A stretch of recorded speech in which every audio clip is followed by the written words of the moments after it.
Assalomu alaykum. Bugungi tadbirimizga tashrif buyurgan yo'l patrul xizmat xodimlari.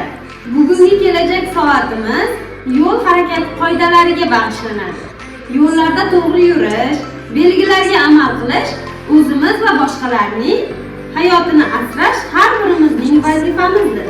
Eng ahamiyatlisi bu odatlarni bolalarimizga kichikligidanoq o'rgatishdir.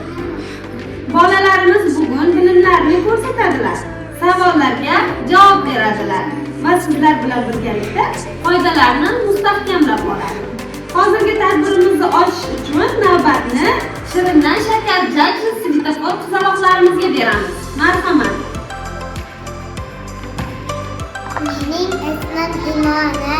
Bugun bizning bog'chamizga aziz yo'l xodimlari tashrif buyurishdi. Mening ismim Zilola. Bugun biz piyodalar uchun xavfsizlik qoidalarini o'rganamiz. Bilinglar, bu qoidalar bizga atrofdagilarni hisoblashga yordam beradi. Keling, diqqat bilan tinglaymiz va savollar beramiz. Mening ismim Yumina. Eng bilgan xodimlarim sizlarga taklif qilamiz. Ular bizga piyoda haydovchilik qoidalari haqida gapirib beradi. Biz ko'p narsa o'rganamiz. Oldindan rahmat. Qizil yonsa tik turar, yashil yonsa tez yurar, sariq yonsa ehtiyot bo'ling, chorasini ham ko'ring.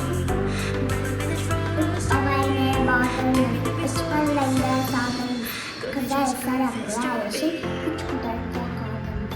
Hamjihatmiz doimiz, chorrahalar joyimiz, vaqti bilan nur sochgan uchta to'min oyimiz.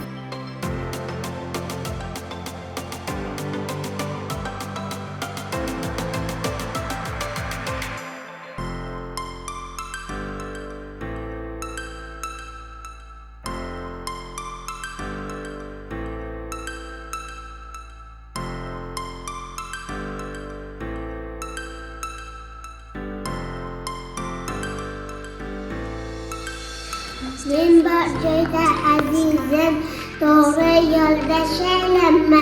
Ko'ryapsan-ku belgimni, faqat yo'ling aylanma.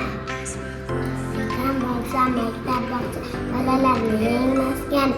Tezlikda pasaytirgin, kamaytirgin biroz qani. Tushgan piyoda, azizimni singatib piyoda bo'lsa yiroq bo'ldi. So'zlarda buyuk undoq, nega so'yasiz davroq. Jahldorday tuylar, ammo to'g'ri buyar. Ularni eslab qoling, xavf qadar oldin oling. Mening bergan kodi yo'q, haydovchilar to'xtadi. Yo'llarda do'stgan piyodalar o'tadi.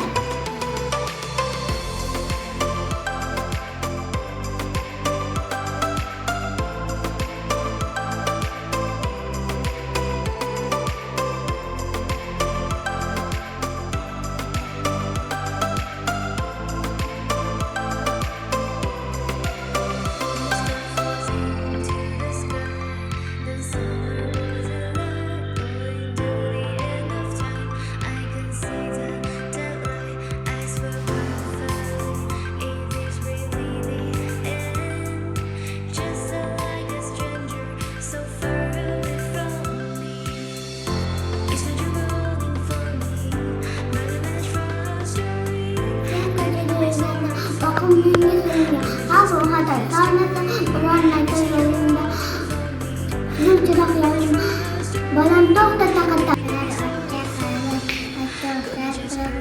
Faqat uning oldida o'tizlik sudran unkiyan do'stlarni ortiqchalar bosadi.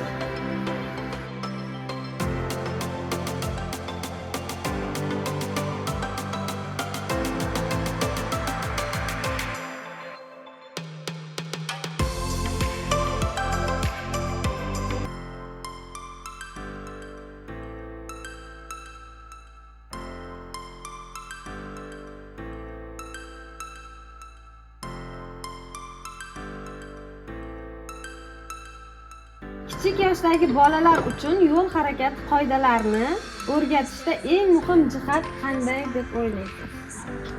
Eng jihat yo'l belgilari, svetofor, piyodalar yo'lagi, piyodalar o'tish joylari, o'sha yo'l belgilari bilan tanishtirish.